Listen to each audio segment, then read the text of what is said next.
All right, folks, a little musical glitch, but that's because Chief Steve is here and the band was sidetracked. Thank you for joining us here on Talk to Solomon. My co-host is Chief Steve. He is a former police officer, a police official, a police chief, military man, and we certainly value his input always to our show. Our guest is Dr. Robert Owens. He's a college professor. He is well known to our viewership and to many others. Dr. Owens, how are you? I'm doing great. How are you guys today? It's nice to have you back with us. Now, Dr. Owens, our topic today is the Federal Reserve, and you have written about this. Is the Federal Reserve constitutional or just legal, you say? Or we didn't add a third. Is it neither constitutional or legal? Your thoughts? Well, I know a lot of people. I'm a conservative, and I know many people, many other conservatives, are not very happy with the Federal Reserve. I'm not very happy with the Federal Reserve. I don't like the way they just print money, make money up, and the control that they have over our economy. And when you look at our Constitution, it says that Congress is vested with the right to coin money. And nowhere in it does it say it has the right to delegate that authority to anyone. However, the Federal Reserve Law, which was passed in 1913 and became the law of the land, was tested, not itself in the Supreme Court, but it isn't the first central bank we ever had. The first central bank we ever had was the Bank of the United States, and which lasted in the very early part of the country and was replaced by the Second Bank of the United States, which as a central bank was tested in the Supreme Court. And the Supreme Court ruled that it was constitutional and that Congress and the government, it's a federal government, had the right to set up a central bank. So we may not like it and we may not approve of what it does, but at this point, I would have to say that according to the system of government we have in place today, it would have to be considered constitutional unless and until the Supreme Court rules on it again and reverses itself.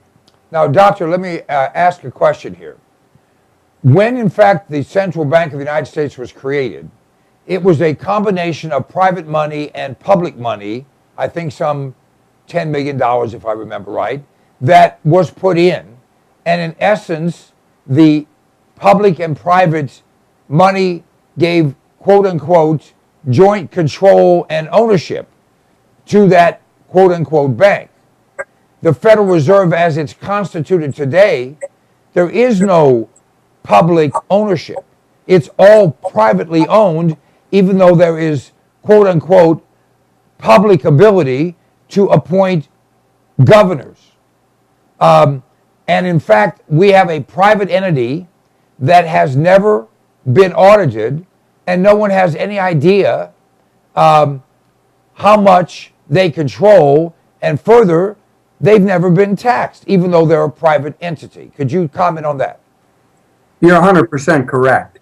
But then again, going back to the model of our central banks, from the first one through to this one, the Bank of the United States through this, they were all so-called private-public combinations. And they were all owned by private stockholders, but run by the government, which is actually a fascist business model. But like I say, this stems from the earliest days in the Republic. You know, Alexander Hamilton was the one who first proposed and championed the first Bank of the United States. Now, the bank, many people believe that it's owned by private shareholders. I've heard and even read articles that say, well, the Rockefellers own it and Ford owns it and all these big conglomerates, the Rothschilds, many different people have been said to be the owners. The actual shareholders who own it are the Federal Reserve banks, the 12 districts. The actual Federal Reserve banks themselves own the shares in the whole federal system. And so it is a conglomeration. Whoever owns shares in those banks the Federal Reserve banks, would be said to maybe own some part of that. But they have no real control, since the governors, all the governors and the chairman are appointed by the federal government. Well, yes and no. The primary stockholder is the Federal Bank of New York. It holds more stock than any of the others. In fact, holds more than most of the others all put together. The Federal Bank of New York, largest stockholder, is in fact Rockefeller, which is where that whole story comes from. But having said that, the reality is that everyone agrees that it's an entity that not only makes profit, makes incredulous profit, because it creates money from thin air and then collects interest on that thin air. And no one knows how much, and there's never been a reckoning. In fact, in the last House of Representatives before this one, they actually passed a bill to audit the Fed, but they didn't get through the Senate. What do you think would be found, conjecture here, but you're a student of this, how many billions or perhaps trillions of dollars of quote-unquote profit has been made, and what have they done with that money? Well, first off, let me say I completely support the position of Rand Paul and of his father concerning the Federal Reserve. I think it's absolutely ridiculous that there has never been an audit of this entity, and it should, it obviously is needed. And if it was done, profit would be so hard, I believe, to estimate. And even in an audit might be so hard to understand, because as you say, the numbers are so vast. And personally, I believe the people behind this and in control of this they're so rich, I don't think they worry about money. I think it's all about power. And when we look at the Federal Reserve, it is their ability, as you say, to make money out of thin air gives them total control of our economy. If you look at everything that the government has done over these many years that we've been in the so-called Great Recession, nothing they have done has had any impact at all compared to what the Federal Reserve has done. So who's running our economy? Obviously, it's the Federal Reserve. Well, there's no question, I don't know who in Europe said it, but they said if you control the banks, you control the country. Someone else said, I don't care who does the voting, I just care who counts the votes. It's kind of the same thing from two different sides. Well, if you look at like what they do with the banks, like they'll create money out of thin air, and then they will lend the money to banks, the major banks, at 0% interest, and then I've lost. I just think we've lost our connection, or we just have to wait for buffering. And it's 3%.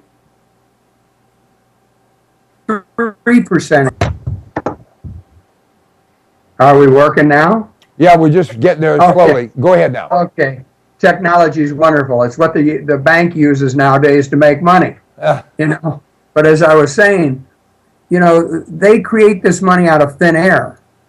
But what they're doing is they are lending it to the major banks at 0% interest. Now remember, banks make their money by charging interest.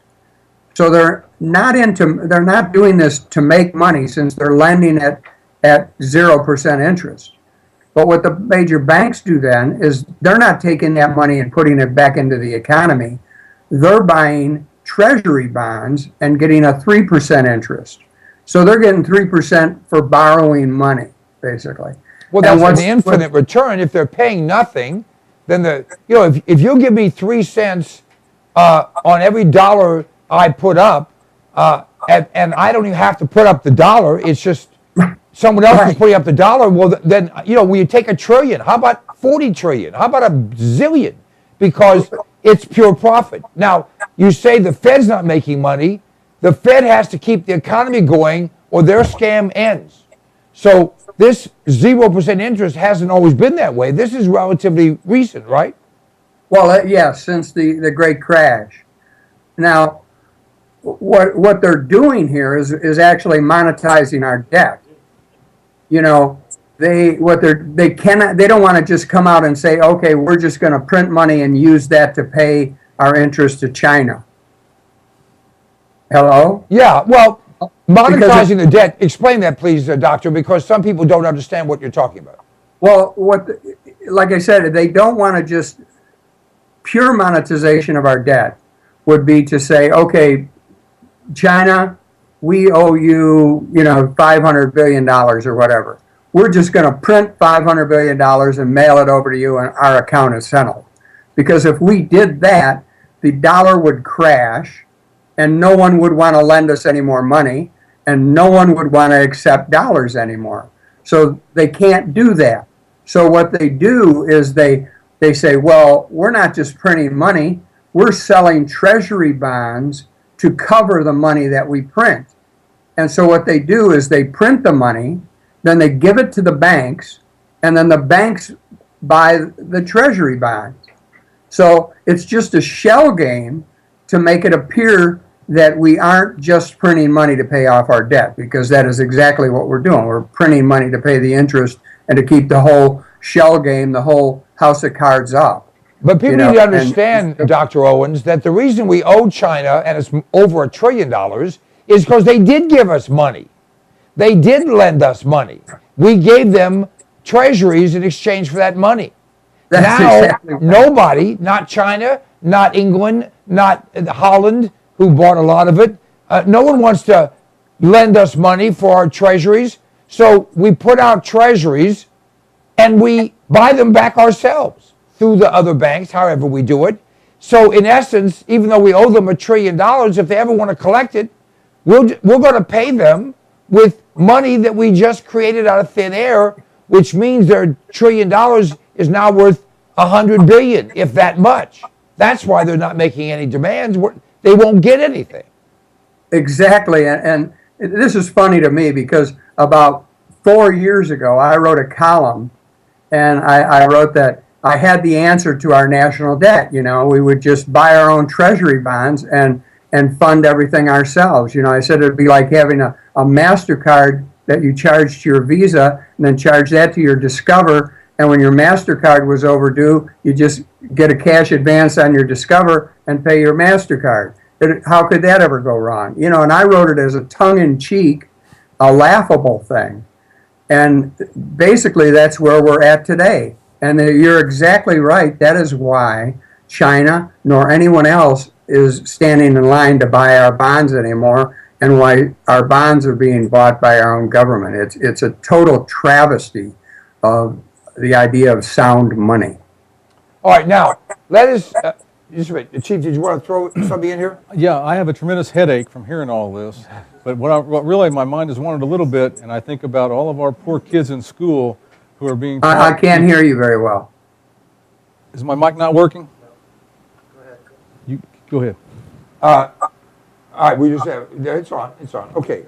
Well, obviously what the Chief is alluding to is that this game we're playing on the backs of our kids and our grandkids and our great-grandkids' future, because it's going to come to the point, and I think I saw one that said that, our grandchildren are going to have to pay 80 or 90% of what they earn just so that the government can meet its obligation. Well, yes. And once again, if we look at the Cloward and Privet plan, their strategy to destroy our economy and our way of life through overspending, it fits in perfectly. The debt is exploding. Our grandchildren and our children, we're taking out mortgages on houses that haven't been built for people who haven't been born yet. And this just isn't going to work. Eventually, it's got to just collapse. It's unsustainable. And within the next decade or so, it just cannot keep going. And when that happens, that is when the revolutionaries, as I call them, who have, control of our country, then they'll just push the reset button and set up whatever kind of systems they want to have. Go ahead, Chief. No, it's very, very scary. But I was really thinking along the lines of not only are our children and grandchildren going to have to pay for this, but also our educational system right now, all of the kids in school, they're getting taught maybe how to find the slope of a line. They're not getting taught about our government, our history, this federal system that's really got them in debt. And that's a big travesty that we're allowing our children, actually our government's forcing our children to go to these schools and indoctrinating them into a socialist agenda rather than explaining to them what's happening to their own personal finances. Well, you're exactly right. The education system in America today, public education, is more indoctrination than education. And at a school I've retired from now, but I used to teach for, I was involved with what was called a dual enrollment program, which involved high school students who took classes where they got high school credit and college credit at the same time. And I went in there to oversee the classes. And what I saw teaching there, I eventually told some of the teachers flat out, this is not education, this is indoctrination. And the students are learning, the Al Gore line about global warming and the entire progressive line from kindergarten on up. So that by the time you speak to them in the 12th grade, if you say anything about America, anything about our founders, anything about how America used to be, they look at you like you've got two heads. You're the craziest thing they've ever seen in their whole life.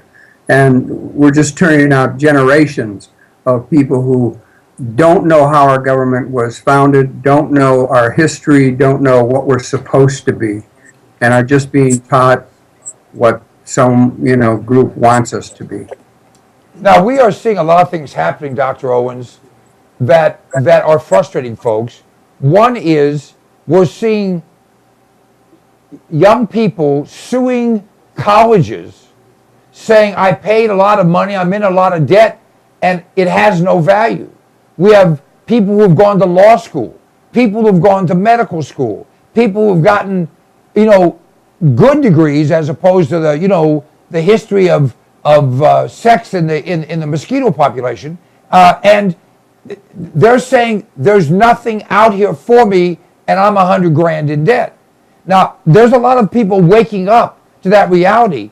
People that have college degrees that are getting jobs and thanking God they've got them as waiters, or cutting grass, or going back to basically blue collar work or they're moving to North Dakota where the unemployment rate is 3% and the average income is close to $100,000, and that's if you're a waitress. It's just amazing what's happening. So reality wakes some people up where you and I and the chief talking our heads off may not. Well, it's just too bad that they don't understand capitalism better. That instead of complaining about the fact that they can't find a job, they might use their ingenuity to create a job. I have to tell you, I was a high school dropout, and I spent a good portion of my life, with no formal education at all. And I started numerous businesses on my own, and had people working for me and supported myself and my family and many other things through my own ingenuity and hard work. And I went to college in my 40s. People, can do things, but so many people have been raised that if it isn't handed to them, they won't have it. Well said. By the way, one of our crack staff here just mentioned the fact that they've redone the bankruptcy laws, so you can't even discharge student loan debt. These young people are going to be saddled with that for the rest of their lives. And of course, I've seen the numbers. Obama by himself, may he rest in pieces, has added about $50,000 in debt for every man, woman, and child in this country. And that's to go along with a six-figure number that was there prior to his disastrous leadership. And some people are starting to wake up to the fact that they're enslaved. We had something called indenture back when they passed some of these laws when our country was being put together, we have indentured people today, because when you've got, 100 grand in debt, you're indentured. You're exactly right. And speaking of bankruptcy laws, something that happened early in President Obama's first term should have been a wake-up call to anyone. When the government took over GM, they violated the government, which is supposed to, enforce and stand for the laws. It's supposed to be a government of laws and not of men. The government violated every bankruptcy law there was at that time when they took the bondholders out of their places first in line, took GM and gave it to the UAW and to cronies. I mean, they put people in charge of that. One of the people who was one of the first people put on the board of GM was interviewed at the time, and when he was asked what he had done before that, he said, well, he's in his 20s, and he said, I had been in charge of the luggage for the people on the Obama campaign, and was put on the board of directors of GM. This was a travesty, and they took that company and then just gave it to the UAW and kept the biggest portion for the government. And then, like Chrysler, they took it and then sold it to Fiat for nothing, and violated every bankruptcy law that was in existence by taking the bondholders out of their first place in line. And who said the sheriff of Nottingham was a figure out of history? We have him as president. Dr. Owens, thank you so much for being with us. Give folks your website. It's Dr. Owens, just drrobertowens.com. And there every week with a new article. My books are available. Love to see anybody come on. Thank you so much. Look forward to having you back, sir. I'll look forward to it myself. Have a great day. All right, sir. We'll be right back with more right here on Talk to Solomon.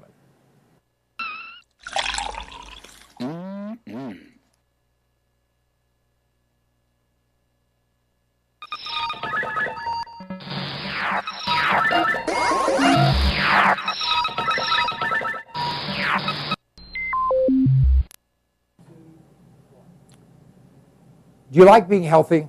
I do. In fact, this product, which I've been taking for years now, is absolutely the answer. Now, you may not believe it, but I'm actually 21, plus tax, of course. This product has 146 different healthful nutrients in it, and it's liquid, so it's bioavailable. It tastes great, and it's sugar-free. 1 ounce of Sonic Life each day will help you to maintain and enhance your health. It's the kind of a gift, well, that you'll thank your mom for, your husband for, your wife for, your kids for. Whoever you give it to, they're going to say thank you, and you are going to enjoy the benefits of having all the vitamins, all the minerals, all the nutrients your body needs in one very reasonably priced product. Just go to cpnlive.com and everything's right there. You'll be able to read all the ingredients. The price is right there, a flat price delivered to your door anywhere in the United States of America. Sonic Life is a gift, a great gift. Give it to yourself. I do.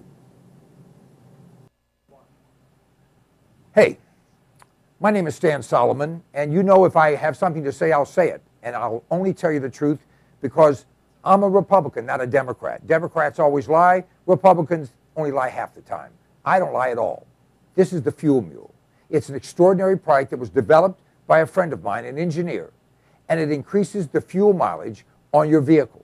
If you have a combustion engine, this will increase your mileage by 10 to 20%. It bolts around your fuel line. You can install it yourself or have your mechanic do it. It is an extraordinary item, and it flat works. I've been using it for more than 10 years. It's increased my mileage on every vehicle I put it on, and by the way, it will last forever. You can get rid of your vehicle, just take it off and put on the next one. Go to cpnlive.com. You'll have more information there. You can order it right there. We absolutely guarantee you'll be satisfied. The Fuel Mule. It's a way to kick down your cost of fuel and kick up your mileage. Don't you love the name? I thought of it. The Fuel Mule. Let me ask you a question. Do you like being sick? I have in my hand an incredible product. It's called TR10 Supercolloidal Silver. TR10 stands for a trace to the negative 10th power. The particles in this silver product are 6 to 8 angstroms, 6 to 8 10 billionths of a meter. Now listen to me. Silver has been the magic bullet for all of human existence. The Egyptians used silver instruments. We use silverware. They put silver in your teeth because nothing can grow on silver. Silver will kill anything but liberalism. I'm working on that. This product, you go to cpnlive.com, buy 1 quart of this product. It will last you for a very long time. Anytime you feel like you've been exposed to something bad, take some of this product, spray it in your mouth, or take a little bit and gargle it, swallow it. It will kill any pathogen. The average antibiotic kills 10 to 20 different pathogens. This product will kill 700 plus. Do yourself a favor, do your family a favor, do your doctor a favor. He's tired of seeing you. Get supracolloidal silver. Go to cpnlive.com, order the product. It's $29.95 plus shipping. I think it's $39.95 delivered any place in America right to your door. It's worth 10 times that. Check it out. If you're not 100% happy, just return it and we'll give you your money back. I like to eat. Do you like to eat? We all do. And usually we run to the grocery store, we run to the convenience store, or we have something in the fridge. But power's been out in parts of this country in the last few weeks. We don't know what's going to come down the pike economically. Smart people are putting in food. Alpine Air Gourmet Reserves is a line of foods that you can put away that will last for a very long time. You know, they say eat what you store and store what you eat. This is great tasting stuff, healthy for you, a full line. You go to our website, cpnlive.com, and click on the button for Alpine Air Gourmet Reserves and see all the different things we have. This is good tasting food. It's reasonably priced. It will last. And it's worth its weight in gold if a problem arises. I know you don't think there's going to be anything that goes wrong. Actually, you do. This is smart. This is smart insurance. This is smart preparation. This is smart thinking. You have kids, you have a spouse, you have parents, you have dependents, you have an appetite.